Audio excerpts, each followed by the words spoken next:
निगम उपचुनाव में दिल्ली बीजेपी के बड़े नेताओं ने संभाली चुनावी कमान। विधानसभा के नेता प्रतिपक्ष रामबीर सिंह विधूड़ी ने त्रिलोकपुरी में किया चुनाव प्रचार। केजरीवाल सरकार पर किए जुबानी वार।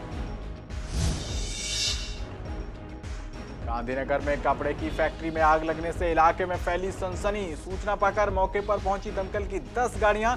कड़ी मशक्कत के बाद आग पर पाया गया काबू।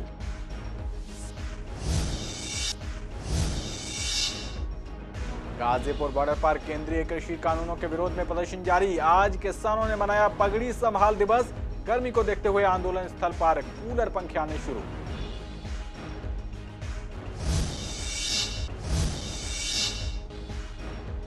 पूर्वी निगम के उद्यान विभाग ने पेश की अनूठी पहल। पुराने ट्रक पर कबाड़ से बनाया मोबाइल चिल्ड्रन पार्क। नेता सदन ने कहा और भी बनाएंगे ऐसे पार्क।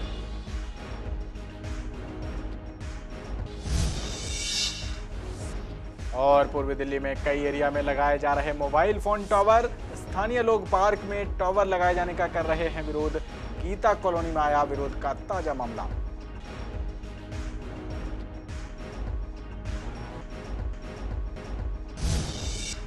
नमस्कार, आप देख रहे हैं पूर्वी दिल्ली खास और मैं हूं आपके साथ पवन पांडे। बड़ी खबर के साथ बुलेटिन की शुरुआत करते हैं। निगम उपचुनाव को लेकर बीजेपी ने अपनी पूरी ताकत झोंक दी है। इसी कड़ी में पूर्वी दिल्ली के त्रिलोकपुरी में बीजेपी उम्मीदवारों के पक्ष में प्रचार करने के लिए दिल्ली बीजेपी के बड़े नेताओं ने अब कमान संभाल ली है। मंगलवार को दिल्ली बीजेपी के दिग्गज नेता बीजेपी उम्मीदवार के लिए जमकर चुनाव प्रचार करते नजर आए।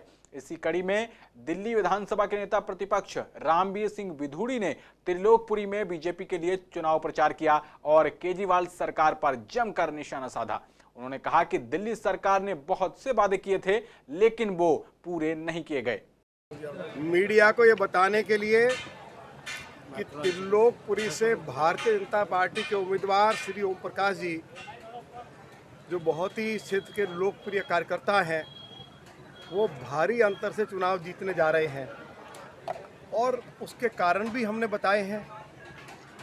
अरविंद केजरीवाल ने पिछले 6 सालों में दिल्ली के लोगों से जो वायदे किए हैं, किसी एक वायदे को पूरा नहीं कर पाए। उन्होंने ये वायदा किया था कि हम दिल्ली की जो पुनर्वास बस्ती हैं, जिसमें त्रिलोकपुरी भी है, यहाँ के निवासियों को मालिकाना हक देंगे, वो नहीं दे पाए। उन्होंने एक बार नहीं 4-4 बार वायदा किया कि हम त्रिलोकपुरी या दिल्ली के लोगों को 24 घंटे स्वच्छ जल उपलब्ध कराएंगे। आज लोगों को पीने का पानी नहीं मिल रहा है। बिजली के नाम पर बड़ी भारी लूट है। पिछले 6 सालों में अरविंद केजरीवाल की सरकार एक भी डीटीसी की बस खरीद नहीं पाई। पूरा जो पब्लिक ट्रांसपोर्ट सिस्टम है वो कोलैप्स कर गया है। हमारी मेट्रो जो 2017-2018 में 4th फेज पूरा होना चाहिए था, वो अभी शुरू हुआ है। दिल्ली जो है वो दुनिया की सबसे ज़्यादा प्रदूषित राजधानी घोषित कर दी गई है और कोरोना महामारी के चलते हुए सुप्रीम कोर्ट को ये कहना पड़ा कि दिल्ली के हॉस्पिटल्स की ऐसी हालत है कि उसकी हालत की यदि हम तुलना करें बूचड़ खाने से, तो हॉस्पिटल्स की हालत बूचड़ खानों से भी बदतर है। ये सुप्रीम कोर्ट ने दिल्ली के अस्पतालों के बारे में कहा है। पानी की समस्या, आप किसी भी गली में चली आइए, हमारे वार्ड के हर गली मोहल्ले की समस्या है गंदा पानी। जनता ये कहती है कि भाई चाहे हमसे आप पैसा ले लीजिए, लेकिन आप हमें साफ स्वच्छ पानी दीजिए, जिससे कि हम पानी को पी सकें और अपने परिवार में और भी जो काम उन सब काम को हम कर सकें। तो क्षेत्र जनता का सबसे बड़ा समस्या ये। दूसरी समस्या ये कि क्षेत्र में आप कहीं चले गंदगी का अंबार है। आप गलियों में टूटी पड़ी है, नालियाँ भरी पड़ी है, लोगों के मकानों में सीलन पहुँच चुकी है। अब लोग इतने परेशान हैं, जो बड़े बड़े मकान बनाते हैं बेचारे, उनके मकानों में इतनी बड़ी समस्या है कि उनके मकान सारे गीले होकर उनका पैसा सारा झड़ रहा है। पूर्वी दिल्ली के गांधीनगर इलाके में कपड़े की फैक्ट्री में आग लगने से इलाके में सनसनी फैल गई। आनन फानन में दमकल विभाग को आग लगने की सूचना दी गई, जिसके बाद मौके पर दमकल विभाग की 10 गाड़ियां पहुंची और बचाव कार्य शुरू कर कड़ी मशक्कत के बाद आग पर काबू पा लिया। हालांकि गलियां सक्रिय होने से आग बुझाने में दिक्कत आई। वहीं आग लगने के लिए शॉर्ट सर्किट होने की आशंका जताई जा रही है।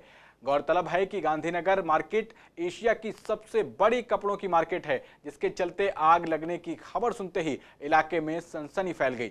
हालांकि दमकल विभाग ने जल्द ही आग पर काबू पा लिया। सर, ये कॉल मिली थी फैक्ट्री की लगभग 7:30 के अप्रोक्स, और फैक्ट्री में कॉल आई तो फिर हम लोग आए मौके पे। गाड़ियों में की समस्या हुई, यहाँ तक आ नहीं सकी तो लाइन बाई लंबी लाइन लगानी पड़ी। फिर काफ़ी मशक्क़त के बाद ये ऑपरेट हुआ। बिल्डिंग में ये कपड़े का काम होता है, रेडीमेड का ये काम होता है और कपड़े का ही था सारा मटेरियल और वैसा तो कुछ बाकी तो मटेरियल दिखा नहीं। और ये बिल्डिंग सारा ये जो हो गया जो देख ही रहे आप। भैया 6 साढ़े 6 बजे करीब आग लगी है। हमें मेरे पास 7 सवा 7 बजे फ़ोन आया था यहाँ से कि आपके पड़ोस में आग लग गई है। तो मैं इस वक्त आया, मैंने आके यहाँ पे फिर फायर ब्रिगेड को कॉल करी, यहाँ पे आग बुझाने की कोशिश करी। हम सारे लड़कों ने यहाँ पे लड़कों को बुला के यहाँ पे आग बुझवाई, फिर इधर फायर ब्रिगेड आई, फिर उन्होंने संभाला। रेडीमेड का काम होता था सर। 3 मंजिल है शायद, पता नहीं सर। जब तक मैं आया था तब तक तो भभक रहा था पूरा। आगे बढ़ते हैं। गाजीपुर बॉर्डर पर किसान आंदोलन को चलते हुए 90 से ज्यादा दिन हो गए हैं और आंदोलन स्थल पर केंद्रीय कृषि कानूनों के विरोध में प्रदर्शन लगातार जारी है। किसान तरह तरह से कानूनों का विरोध जता रहे हैं। इसी कड़ी में आज किसानों ने पगड़ी संभाल दिवस मनाकर विरोध जताया। वहीं बदलते हुए मौसम में गर्मी को देखते हुए आंदोलन स्थल पर कूलर पंखे आने शुरू हो गए हैं और इसी के साथ वाटरप्रूफ टेंट भी लगाए जा रहे हैं।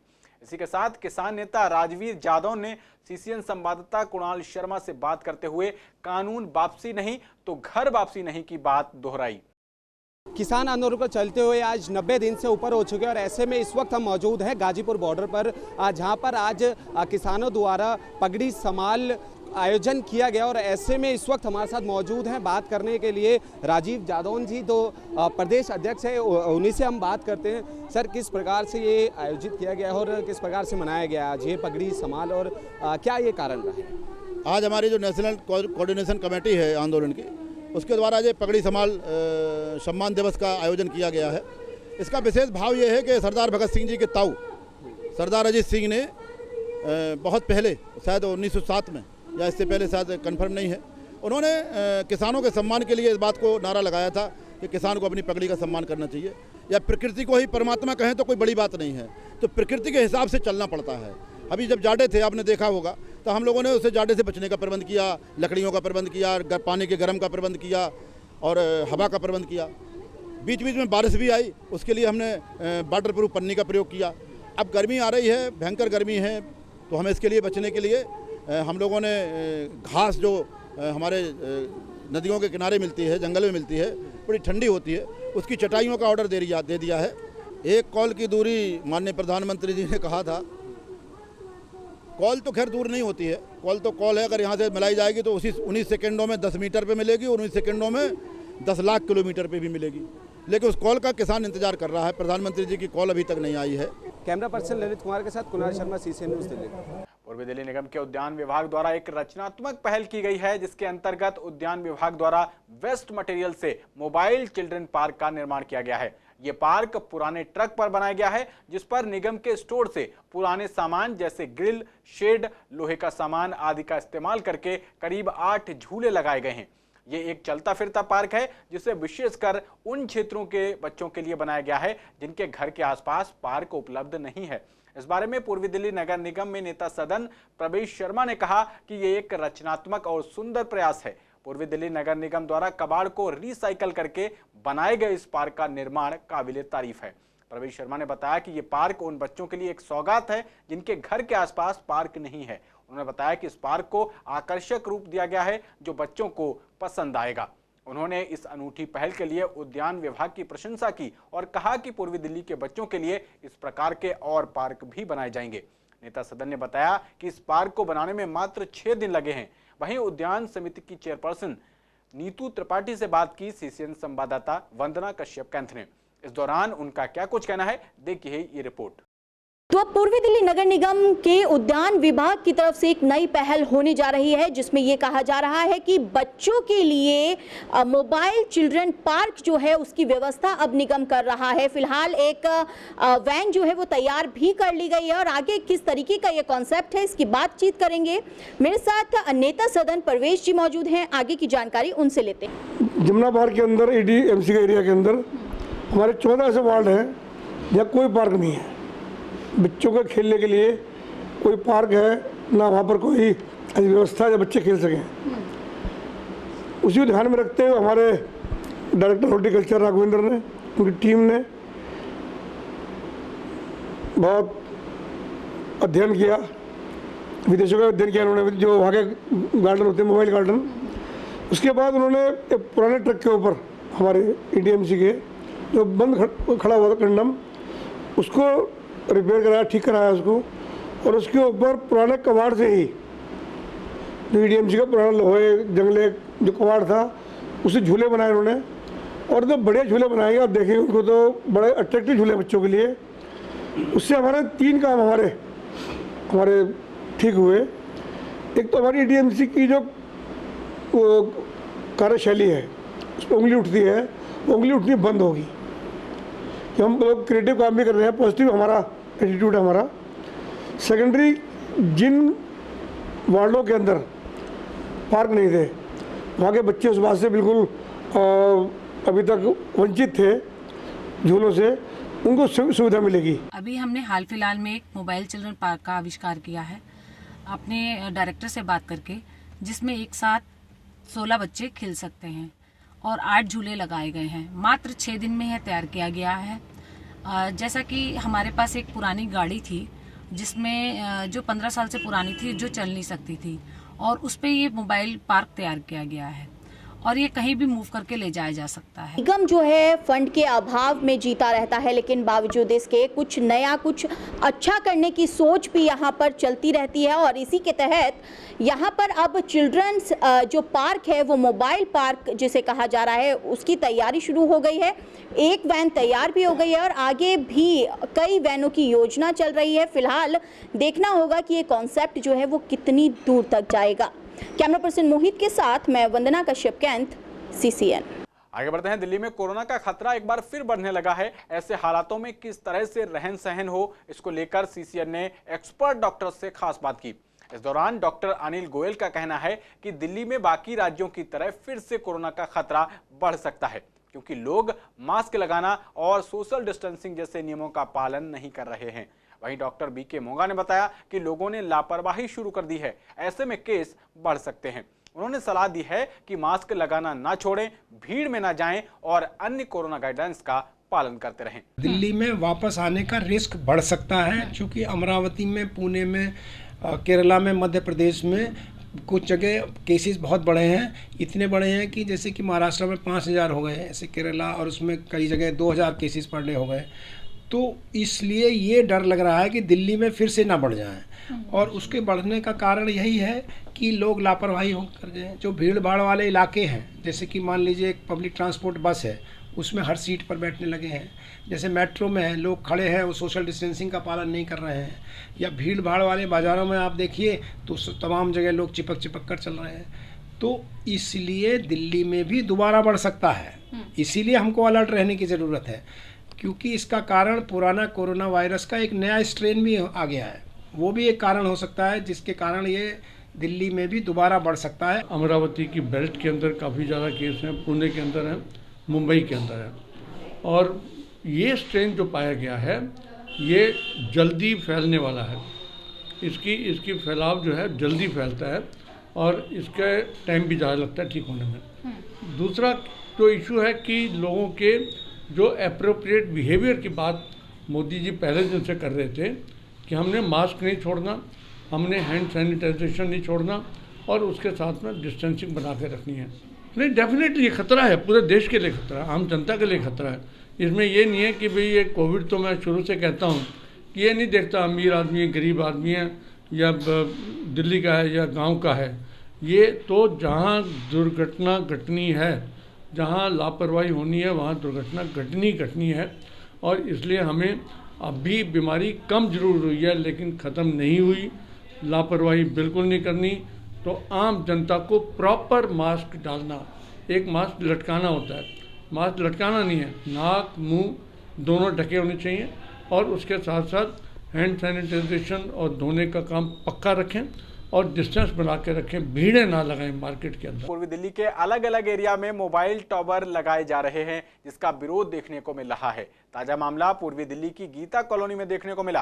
गीता कॉलोनी के 16 ब्लॉक के एक पार्क में टावर लगाने का कार्य किया जा रहा था, जिसका स्थानीय लोगों ने विरोध किया। स्थानीय लोगों का कहना था कि यहाँ पार्क के नजदीक ही लोग रहते हैं और टहलने के लिए पार्क में आते हैं। ऐसे में टावर लगने से रेडिएशन समेत काफी समस्याएं लोगों को हो सकती हैं।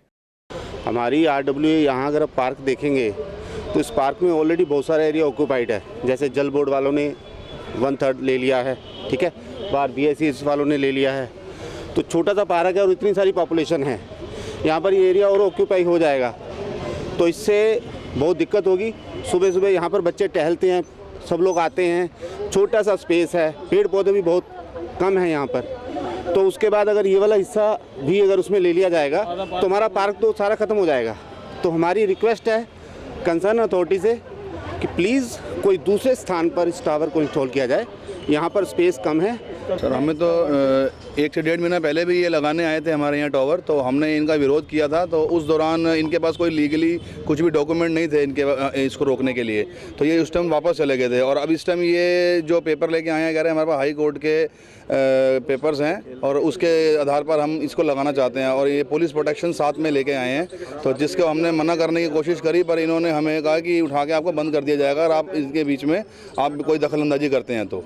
नुकसान वाला काम है और सारे बच्चे यहाँ खेलते हैं और औरतें भी सारे सैर करते हैं, धूप में भी हम सर्दियों में बैठ जाते हैं। ये चीज़ अच्छी नहीं है, यहाँ मोहल्ले में ये काम नहीं होना चाहिए। हमारी पार्क बिल्कुल छोटी सी है, इतनी बड़ी तो है नहीं। ये एक रेजिडेंशियल पार्क है, हम लोग शाम को यहाँ अपना एंजॉय करते हैं, फैमिली के साथ आते हैं, लेडीज़ आती हैं, बच्चे आते हैं, शाम को खेलते हैं। तो हम लोग नहीं चाहते कि इसको एक कमर्शियल प्लेस में बदल दिया जाए। दिल्ली यूनिवर्सिटी में अब सारे एडमिशन एंट्रेंस टेस्ट के द्वारा होंगे। इस फैसले पर स्टूडेंट्स ने खुशी जाहिर की है। उनका कहना है कि कोरोना काल में हमें स्टडी करने में दिक्कतें आईं, जिससे हमारी परसेंटेज पर फर्क पड़ सकता है, पर दिल्ली यूनिवर्सिटी ने ये अच्छा कदम उठाया है जिससे कि हमारी परसेंटेज पर अगर फर्क भी पड़े तो हम एंट्रेंस टेस्ट के द्वारा कॉलेजेस में एडमिशन ले सकते हैं। अब जो कॉलेजेस में आगे यूनिवर्सिटी में जो भी एंट्रेंस वगैरह जो पिछले कई साल जो हम पिछले सालों को देखते हुए देख रहे हैं कि परसेंटेज के बिहाफ पे बच्चों को एडमिशन में बड़े बड़े कॉलेजेस में मिलता था एडमिशन, वो अब एंट्रेंस पे लिया जा रहा है। अब हमारा ये रहेगा कि मेरे 12th क्लास में इतने अच्छे मार्क्स कोविड के चलते नहीं आ पाए, लेकिन अब मैं यूनिवर्सिटी के एंट्रेंस के लिए पूरी अच्छे से तैयारी करूँगा और अच्छे से अपना मैंने बेस्ट देना है। पर एंट्रेंस एग्ज़ाम पे यूनिवर्सिटी में दाखिला होगा, पर कोविड के चलते समय मेरी एग्ज़ाम्स पे मेरी परसेंटेज पे बहुत प्रभाव आएगा। इसलिए मैं एंट्रेंस एग्ज़ाम की अच्छी तैयारी करके अच्छे से कॉलेज में दाखिला लूँगा। कोविड-19 के चलते समय हम ऑनलाइन क्लास ले रहे हैं, जिस कारण हमारी अच्छी तरह से पढ़ाई नहीं हो पा रही है। इस कारण हमें परसेंटेज में भी कमी आ सकती है। यूनिवर्सिटी एंट्रेंस बेस पर हमारा एडमिशन ले रही है, जो हमारे लिए बहुत अच्छा है। दिल्ली यूनिवर्सिटी ने हमारे लिए एंट्रेंस लेने का फैसला किया है, जिससे यह मेरे लिए बहुत खुशी की बात है, क्योंकि मैं पहले से ही मास कम्युनिकेशन एंट्रेंस की तैयारी कर रही थी।